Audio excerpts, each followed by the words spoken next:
Hello, my name's Jamie Lowe, and the Frankfurt Film Festival has received entries from all across the globe, and I'll be chatting to some of the people behind some of our winning entries. And today I'm joined by Chance Fuerstinger, who has created a film that I've literally just watched, and I'm still feeling a bit of the emotional effects from watching that film. So Chance, why did you want to create a film that was so sort of emotionally taxing?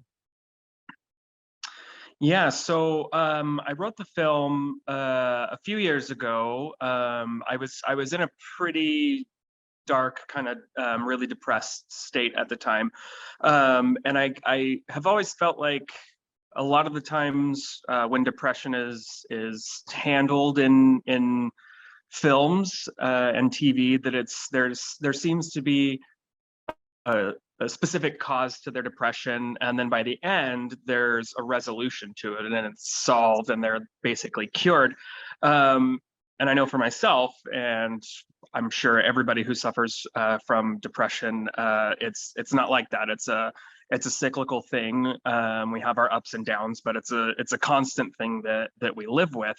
So it was kind of two parts. It was a very cathartic experience for me to write it and produce it, and it really helped me through that time. But then I also wanted to try to have other people feel like they were seen, to feel validated in their struggle with depression and mental illness in general, and then to there's a certain kind of I don't want to say happiness, but like a validation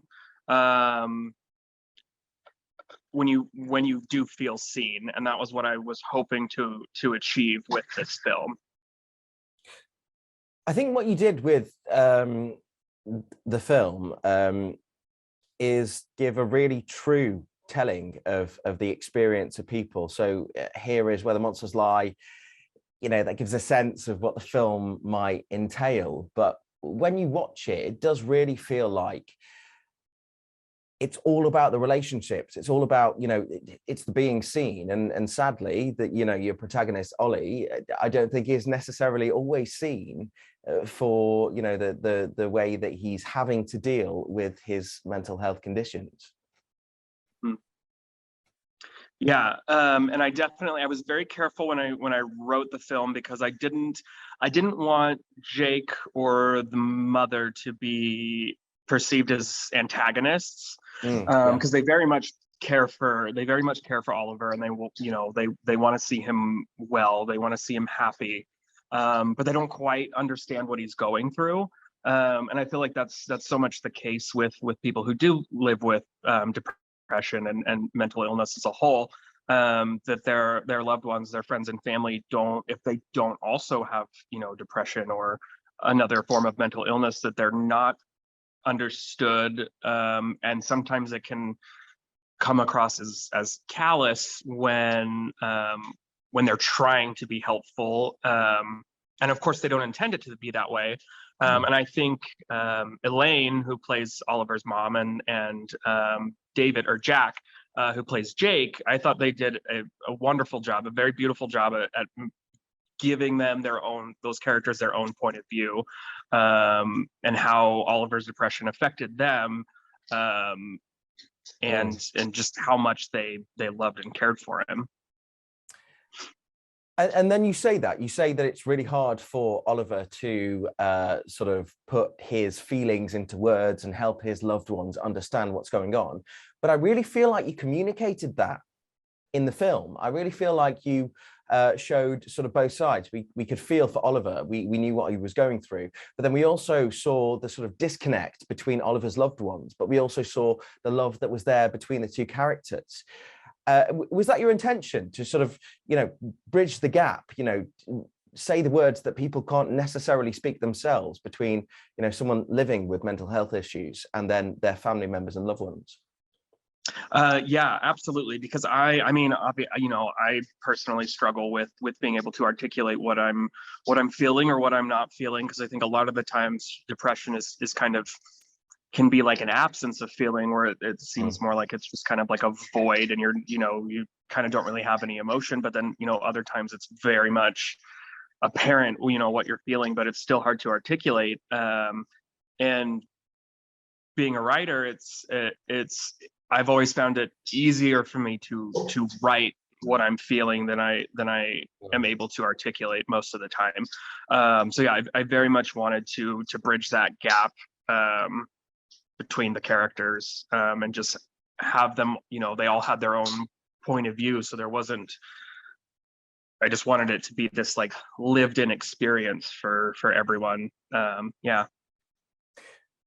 And Chance, you've hinted at it previously, while we've been talking, but how close is this to your own experience, this film? How autobiographical is it?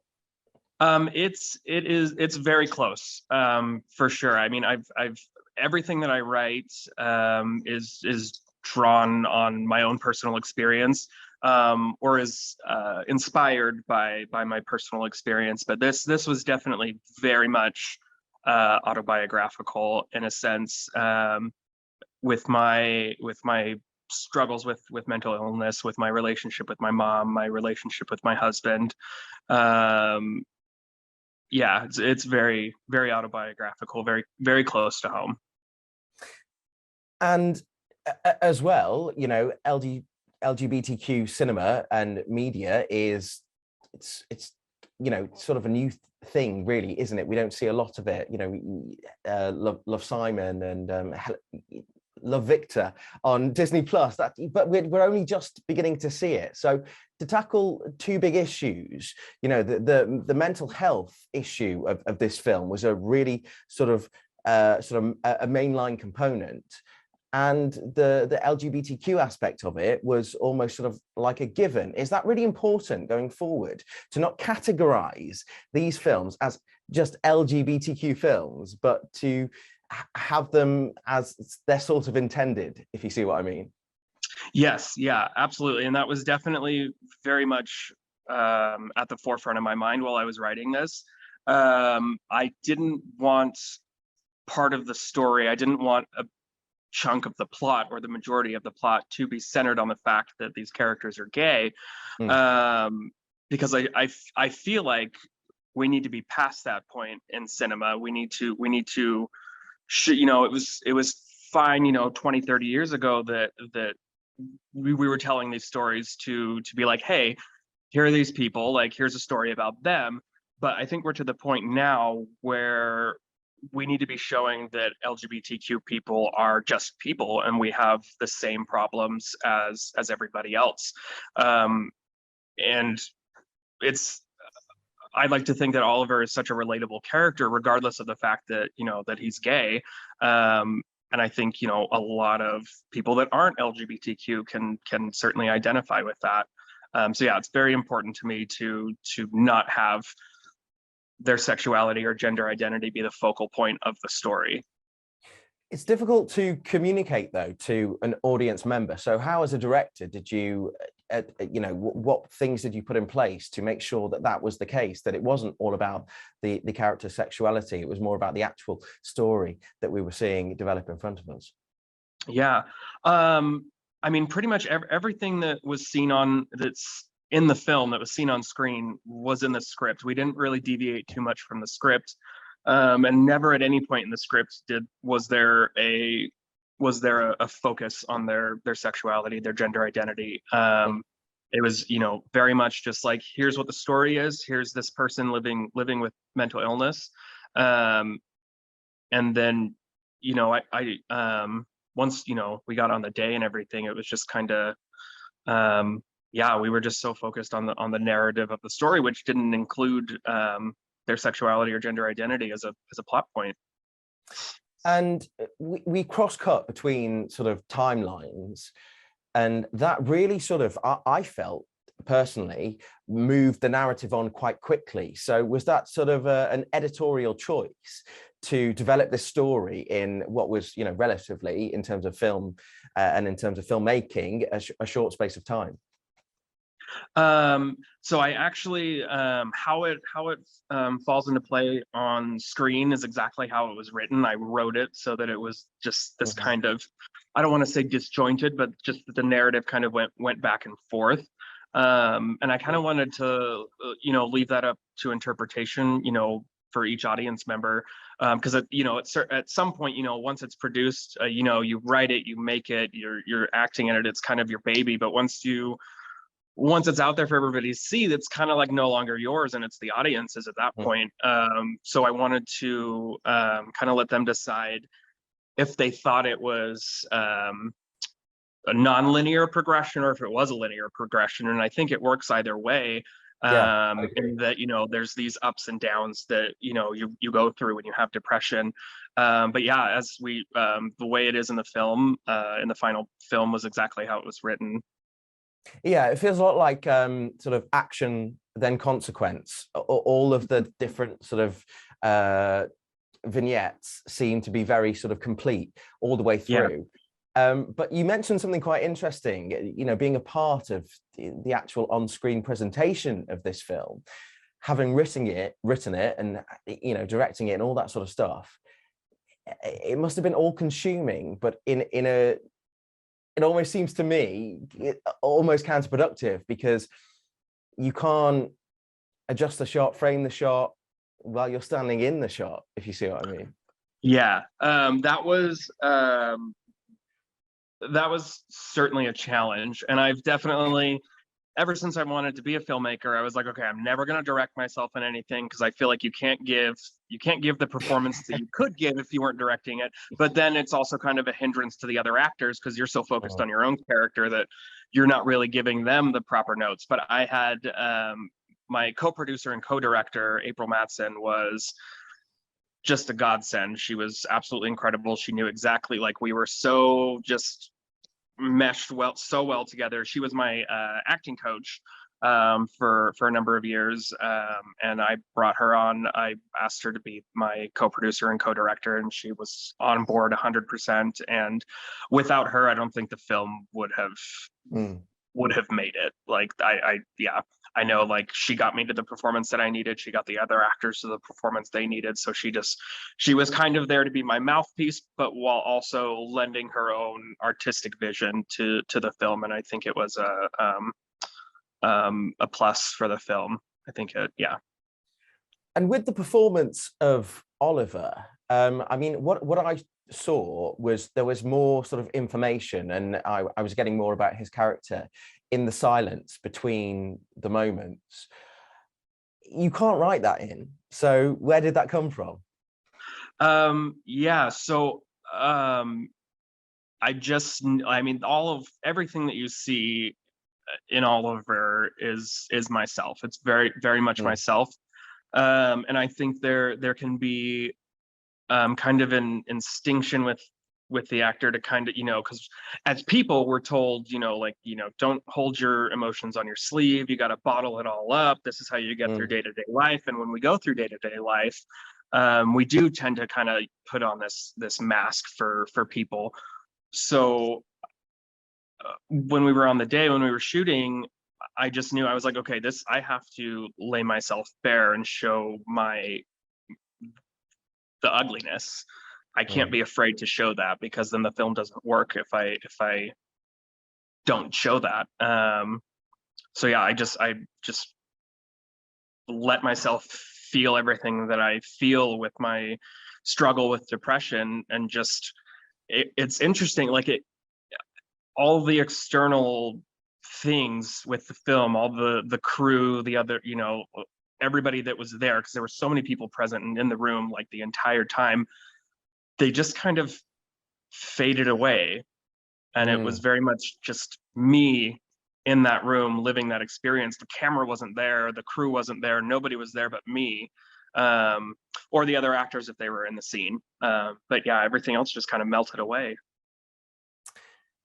And in that, in sort of bearing your all and being so honest, sort of within your writing and within your performance, what do you hope that people get from watching this film? Is it an understanding of the sort of realities of the actual person?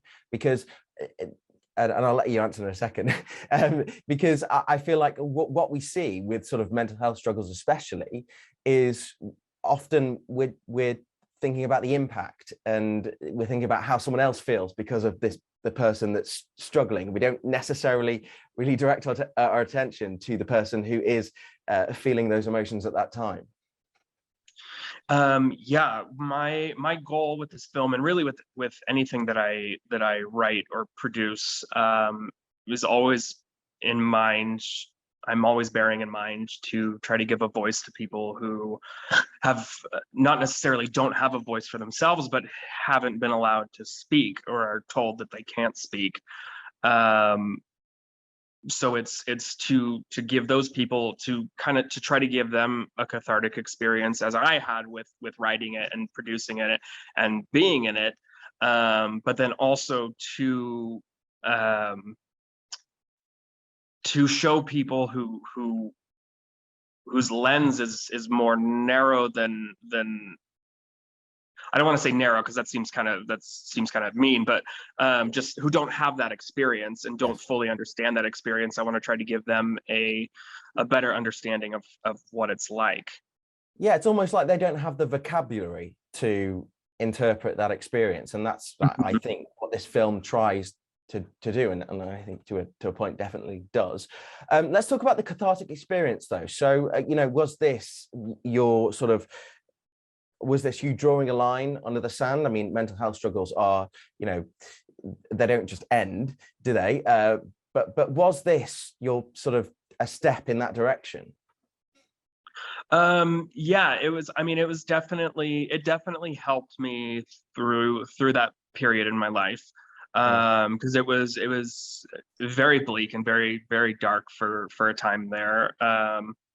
And it definitely helped me get through that, and being able to show that to other people, while we were shooting, and listening, hearing their stories, their own struggles with mental illness. It certainly, it's less isolating, to know, because you know that other people struggle with it too. But when you're in the thick of it, it's like, I'm the only one that feels this, and this is awful. I'm so alone. So to hear other people's stories, it really helps me through that. But I mean, again, it is a cyclical thing. I just recently went through another pretty bad bout of depression, and made it through. But it's always there, just kind of waiting in the wings. It's just this dark monster that's there. But yeah. And what I also thought was quite good in the sort of the way that you delivered your intentions with this film is that there was no sort of thing that began Oliver's depression, because that's not the point, is it? Right. Yeah. Yeah, because it's I think it's very when you watch a movie, when it's about mental illness, and you see, okay, here's what caused it, and then 2 hours later it's resolved. Now you kind of, I can't speak for everybody, but my personal self, it's meant to be this kind of inspiring, uplifting thing, but in reality, for me, what my experience with seeing that is, okay, there's something wrong with me if I can't be cured like this character can. You know what I mean? It's like, it's even more isolating, and that's totally counter to what I think that filmmaker's intent was. And I understand what their intent is, because nobody kind of really likes to leave a movie feeling down and awful. You kind of want to leave feeling uplifted and happy. But there is something kind of uplifting about seeing that it's just something that you live with, and there's not any sort of cure to it. Because what's uplifting is seeing and recognizing that somebody else struggles with the same things that you struggle. It might look different, but it's this battle that that so many of us have. Yeah, I think what you've communicated through this film is realism, honestly. So with that in mind, and this sort of auteur that you've created throughout this film, what's next for you? Are you going to be, you know, telling more difficult stories, or, you know, what's in the future? Yeah, I've actually I have a few projects that I'm planning on producing soon. I probably am trying to take on too much at once, which is what I tend to do. So I need to kind of focus. But I have one right now that I'm very early production on, but it's another short film. And it's called Shelter the Lambs, and it's about domestic violence. And I've already, you know, I'm already in the process of selecting my cast. I want it to be a predominantly female cast, and crew is what I'm hoping for, but still also to have, you know, some men in the cast as well, because, you know, it's mostly women that suffer domestic violence, and children, but men also can as well. So that's another thing, you know, everything that I make, I want to have with the intention of, like I said, giving a voice to people who've been silenced. And I think certainly domestic violence is one of those things for sure. And it's such a tough such a tough subject to try to tackle. And as I've been approaching, you know, the actors that I would like to be in it, I've told them, hey, you know, I've given them this, here's the script, this is what it's about. I understand if you can't be a part of it, because I know this is such a tough thing to handle, and I don't want to, you know, I don't want to cause anybody, you know, trigger anything for anybody. So yeah, I'm working on that. I'm also in very early development on a documentary about disabled people, and the struggles that society has enforced on them in terms of inaccessibility to things, and just kind of, you know, the roadblocks that they have to cross that I feel like are put in place to deliberately kind of hinder them even further. And I've got a small team on that so far, and I'm hoping to start production on that soon as well. And that one does not have a title yet. Well, Chance, you've got lots coming up. Thank you so much for talking to us here at the Frankfurt Film Festival, and congrats on your film. Here is Where the Monsters Live. It is a cracking piece of cinema, and definitely one that leaves you thinking afterwards. And thank you so much at home for watching. Be sure to check out the Frankfurt Film Festival website for more details on our winners, and of course, their fantastic films.